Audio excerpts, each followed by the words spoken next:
अंतःकरणातील शिवभक्ती यामुळे युवकांना व्यसनमुक्तीची व संस्काराची प्रेरणा मिळाली आहे।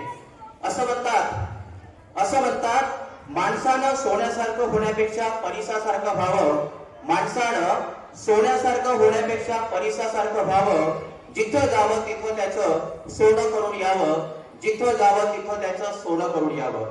चैताली ताईंनी सुद्धा मिळालेल्या प्रत्येक संधीचं सोनं केलं आहे। वर्षभर सूत्रसंचालन, सुगम संगीत, बालसंस्कार वर्ग, व्यसनमुक्ती समुपदेशन, पददिंडी आयोजन अशा अनेक उपक्रमातून त्या समाजसेवा करीत आहेत। कोरोना काळामध्ये भजनानंद समूह या माध्यमातून हजारो महिलांना व्यासपीठ उपलब्ध करून देत देव देश धर्म जागृतीचा दीप त्यांनी प्रज्वलित ठेवला।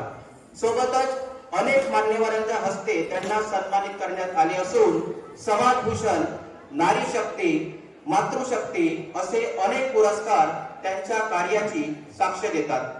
2025 साली दूरदर्शनवर त्यांच्या कार्याची विशेष मुलाखत प्रसारित होणे ही त्यांच्या कार्याची मोठी दखल आहे।